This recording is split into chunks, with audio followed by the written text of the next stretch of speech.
The views, thoughts, and opinions expressed in this podcast belong solely to those expressing them and do not necessarily reflect the OSIP Foundation Incorporated or any other group or individual. This podcast may contain dialogue or subject material that could be considered for mature audiences only. All aspects of how you play the game and the OSIP Foundation Incorporated are protected by copyright and other state and federal intellectual property laws. Unauthorized use without the express written consent of the OSIP Foundation Incorporated is strictly prohibited. If you're interested in sponsoring How You Play the Game, please email us at podcast@osipfoundation.org. Your sponsorship may be tax deductible. Hey everyone, and welcome to another episode of How You Play the Game, the official podcast of the OSIP Foundation Incorporated. Yours truly, Jack Fur, along with you as we talk to you about what's going on as far as the world of sportsmanship is concerned. This is the second episode of the month of September. The year is 2025. As always, check us out online at osipfoundation.org. You can use the email address podcast@osipfoundation.org if you'd like to contact the show. On the social medias, we're at facebook.com/OSIPFoundation, X and Instagram at OSIPFoundation, hashtag how you play the game. I had a lot of stuff on my desk that could have been used today for topics of discussion. And I feel like I have to kind of throw that out and pivot. And maybe we'll get to some of that other stuff in future episodes. But essentially, what has occurred since our last episode has been quite traumatic in our society. And I have felt that it's necessary to kind of address some of that now. For the record, I am recording this episode on September 11th. This is the 24th anniversary of September 11th, 2001. I remember it like it was yesterday. I remember where I was. I was in college.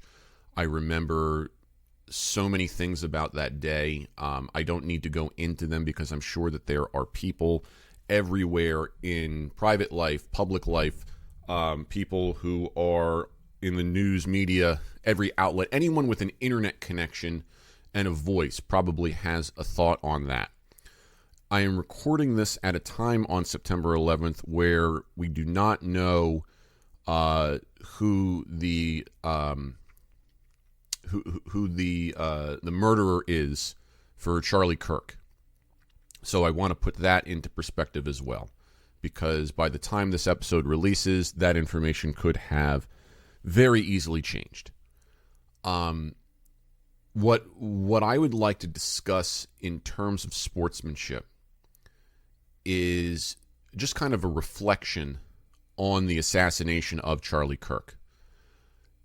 And I want to specifically delineate this to how it pertains to sportsmanship and competition. Again, you can turn on any media outlet, on television, on radio, on the internet. Anyone on the street will probably have an opinion about this. So I'd rather not just kind of recycle those types of things. I'd rather look at this from the lens of our mission. We know it's a horrible tragedy. So let's get that out of the way right from the get-go. I'm not going to try and sugarcoat any of that. What I'd like to examine is the element of competition and sportsmanship in debate and how this is affected by what has happened. Charlie Kirk was a great debater. When you examine what he did, when you examine his role in politics, and you kind of pull the lens back and you see politics in general, you see competitions such as elections and debates that, although are not physical, may not be considered sport in the traditional way that we define that, they are competitions that require good sportsmanship. It is my personal opinion that I am not a fan of debate for two reasons. The first reason is something that we have examined not just on this show, but in our book on sportsmanship, which is available on Amazon, and some other places too. I think we've talked about it on the blog. You know, you can find it. And that first reason is that debate has evolved to a point where, in general, you see a lot of, it doesn't matter if you're on the right side or the wrong side, as long as you are on the winning side. Again, this is a macro view of debate. and I say that because pull the lens back and examine presidential debates from the 21st century. Watch them in succession, and you will see an evolution of how debate works. And when you compare that to debates that precede that in the 20th century, you'll see a change in tone. There are many debates. I think back to a debate that I believe was between Nixon and Kennedy, where the arguments that were made in that debate were underscored and highlighted by both candidates saying, essentially, and I'm paraphrasing here, my opponent is a good person. All that we are discussing is that we want the best for our country, but we have different ideas of how to go about it. And that seems to be lost these days. When you look at how debates occur, look at many presidential debates, again, I just kind of dropped the needle at the turn of the century. You'll see a lot more mudslinging. You'll see a lot more finger pointing. You'll see essentially anyone with an opinion and an internet connection will shill for their side. Oh, my side won the debate. Oh, my side won the debate. No, it's, you know, there's no point system. It is a subjective thing. So debate has lost a lot as a result. It's you know, you could even make the argument that maybe it didn't have that from the get-go, but you can see the way that debate has changed and devolved.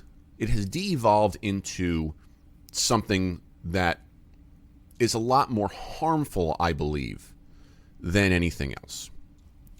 The second reason I'm not a fan of debate is because it seems to keep score. It seems to have a competitive advantage to it that is not shared in vulnerable, constructive conversation.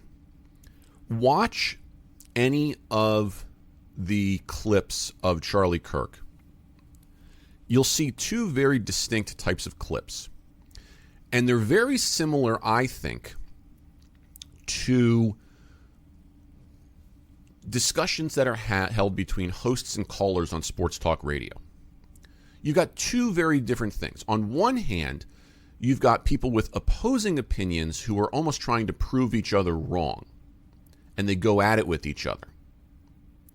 And on the other hand, you've got people asking questions and almost like affirming the expert opinion of the moderator or the host. There's never a situation in either of those that I feel is the maximum potential for the most benefit in constructive conversation. Because in the debate side, it's no, you're wrong, no, you're wrong, no, you're wrong. And at no point does someone in the middle of that go, and I quote this from Family Guy, you know what, you're right, I'll change now. It doesn't happen, especially these days. And on the other side of it, we seem to just basically be massaging certain points. And to be honest, I would prefer the latter if I had to choose, because I do believe that that can have positive elements to it. I guess what I'd like to see in that is, rather than have a moderator or a host on the high ground, I would like to see the moderator or the host be firm and strong in his or her beliefs, welcoming the opinion of another person, so long as that opinion, is well researched and is valid, you can't just poke holes in the argument, and try and see if there's a constructive medium that can be reached there. We don't get a lot of that in these types of debates. So from my standpoint, when I think of Charlie Kirk and the mission that he held, there are certain aspects that make me just kind of scratch my head a little bit. It was very difficult for me to watch some of the clips of what he was doing, the debates that he was having with people, regardless of whether or not I agreed with him. Let me make sure I make that clear. To me, it was more about the method, the competition, the arena, not the foundational beliefs. Those are the things that made me squirm a little bit. So that's why I never felt like I had to subscribe, I had to support. It was, I'm choosing to be my own free person, and there's going to be some overlap. But it kind of stopped there. Along those same lines, when I have researched Charlie Kirk's beliefs, his organization, the entity that was built by him and his mission, same thing. It's kind of a Venn diagram in that there were places where I found myself usually agreeing, places where I found myself not really sure, places where I found myself, I think that's a little bit of a reach, but I never felt like I had a pure hatred. I never felt like I had something that was, very detrimental. It was more about the rhetoric. I've been in high school, I've been in college, I've been in grad school, I've been around a lot of people who really fight aggressively for their beliefs. It's almost a fear of losing those beliefs, of losing those battles that can drive that psychologically, in my opinion. It has even taken me a lot to kind of wrestle with that, because there was a point in my life where I was very driven by my beliefs, as if to say, it's my way or the highway. And it really took a lot of internal work for me to be able to sit in ambivalence and say, the dissonance that I might feel with somebody else does not have to be resolved, does not have to be violent, does not have to have anything beyond just pure existence. And so when I think about some of the ways that people engaged Charlie, when I think about some of the ways that he was both lauded and demeaned, and I think about how a lot of that has been kind of used a lot with different people over the course of history, it makes you think, like, the more things change, the more they stay the same. It's maddening. Charlie Kirk was by no stretch a savior. He was not a perfect person. I don't believe that anyone is going to elevate him to the role of Christ. But at the same time, He did not deserve to die like this. You know, we've talked about it before. We've talked about Martin Luther King Jr. this way. We conveniently neglect a lot of the bad stuff that MLK did in his life. And we conveniently remember the good. Those two things can be true at the same time. They don't have to negate one another. Now, should we have a national holiday? That's a completely different argument. And it kind of falls outside the scope of this one at the moment, until maybe, you know, if we ever get like a Charlie Kirk national holiday, then we can invite that in. But, you know, I mourn for those affected, just because this is another system where political violence of any type, but especially political violence, shouldn't be here. We should be able to coexist with differing opinions without this kind of stuff. I'm sure that a lot of this argument goes a lot deeper. You know, when you think about details as they could come out, as the layers are peeled back here, by the time this episode is published, by the time people hear this episode, who knows what could happen? A lot happens very quickly in this continuous and instantaneous news cycle. So that's why I feel like I have to be incredibly careful as I discuss these things. I really wanted to focus on the element of sportsmanship surrounding the debate that was Charlie's MO. I don't know if I would have ever had the ability to engage someone like Charlie because of the way that he went about his business. But that doesn't mean that he should have not had the ability to live his life the way that he did. That does not mean that he should have to die for anything like that. It means that we have the ability to change the channel if we see something we don't like, and let people just coexist in peace.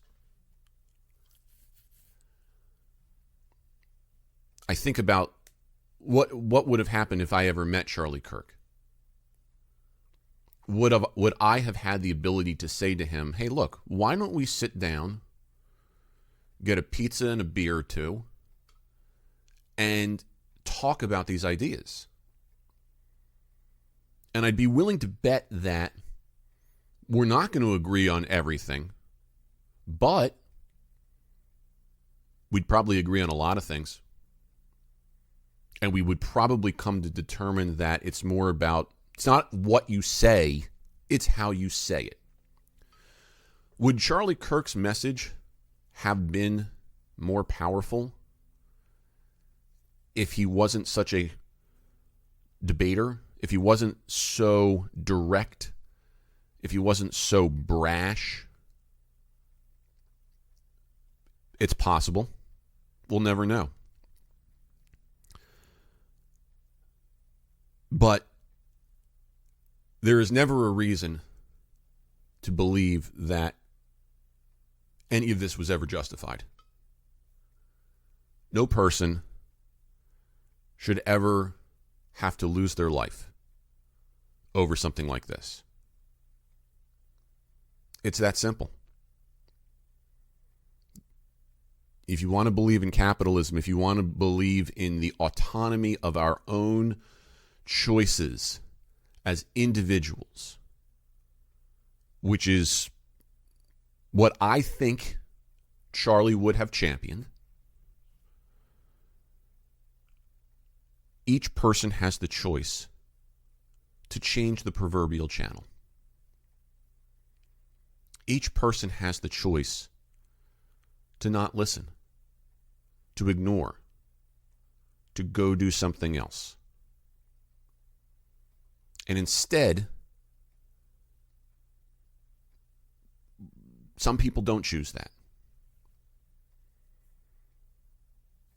Just like you have the opportunity to not watch a particular show or listen to a particular radio program or not listen to a type of music because you may not care for it.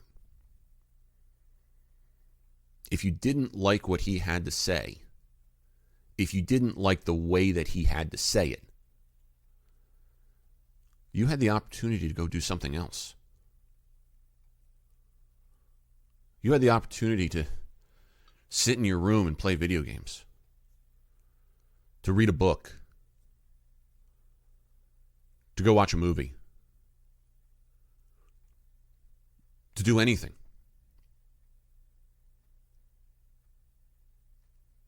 Now, maybe we would have been more concerned if Charlie's narrative was such where he was really trying to force it down people's throats, and maybe that's why some people were so offended by him. Because of that rhetoric, that brash rhetoric, it affects people. And take out the political narrative for a second. I think we all have people in our lives, family, relatives, friends, co-workers, it doesn't matter, who are very direct like that. And we're not very comfortable with those people. I can think of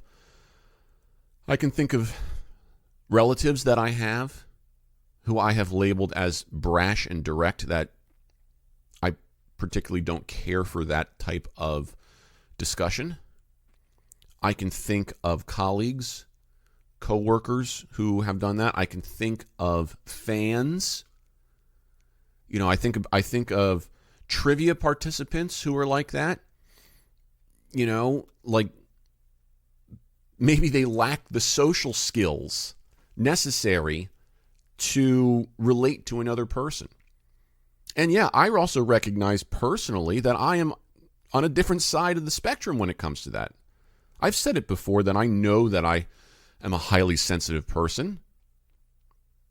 But at least I feel like in many of the scenarios where I've interacted with those people, I've tried to be very direct, very vulnerable to whatever degree that I can be, to say, you know, I'm not going to respond particularly well to this type of approach. And sometimes that's appropriate and sometimes it's not. Like I can think of a situation with some of the trivia nights that I host where someone will come up to me who's just playing trivia, who I barely know as anything more than a trivia regular.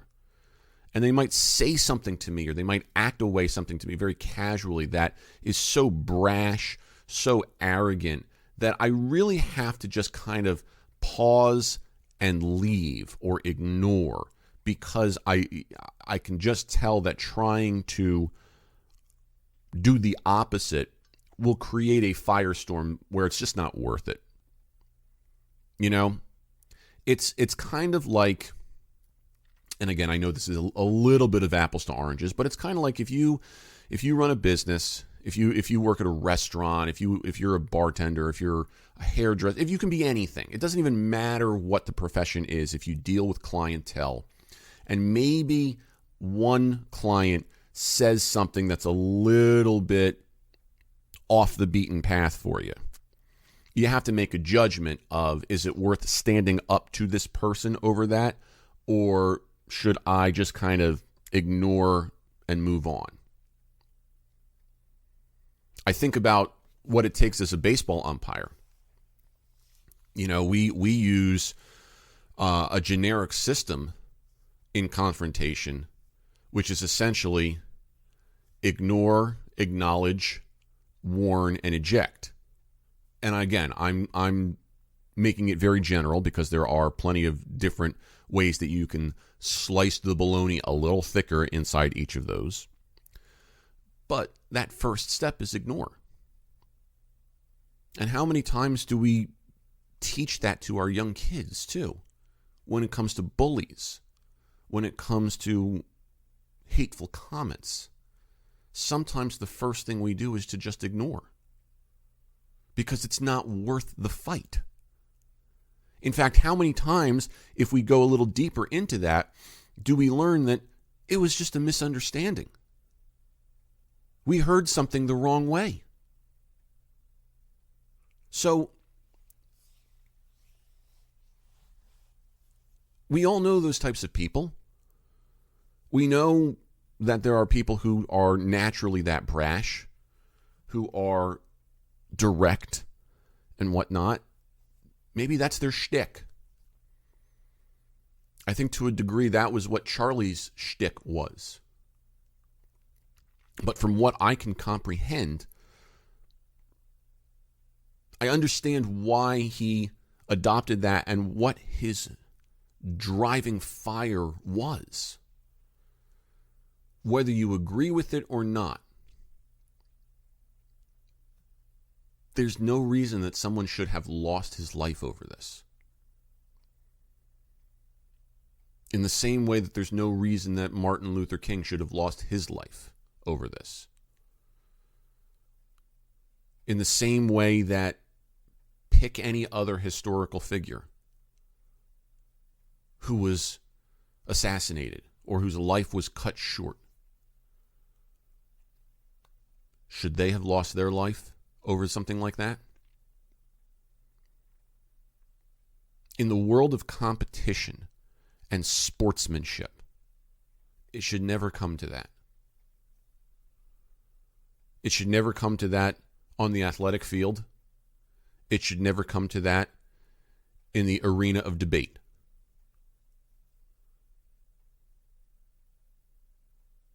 Opponents, people with whom we may disagree, should never be violently attacked or murdered because of a disagreement or a difference of opinion.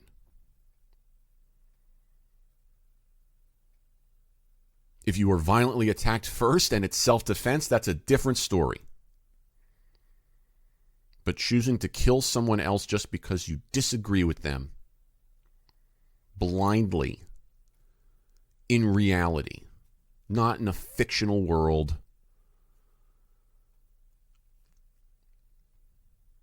I don't have an answer for you. I don't have any words of wisdom in terms of sportsmanship. Much in the same way that we remember the events of September 11th every year, I'm sure we feel kind of the same way now. And so, I guess my plea to anyone who listens to this podcast, maybe take a moment and reflect. You know, we always ask people to treat each other with respect. And that's never been truer than it is now. You can disagree and hate someone as much as you want. Let it be.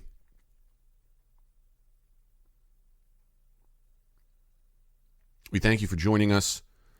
As always, you can check us out online at osipfoundation.org. If you'd like to contact the show, please use the email address podcast@osipfoundation.org. We're on Facebook at facebook.com/osipfoundation, X and Instagram at osipfoundation, #HowYouPlayTheGame. We'll talk to everybody in a few short weeks, and until then, treat each other with respect. How You Play the Game is a production of the OSIP Foundation, Incorporated. The producer-engineer of this episode is Sean Ryan. Music by Soundspring Studio. The executive producer of How You Play the Game is Jack Furlong. For more information, visit osipfoundation.org.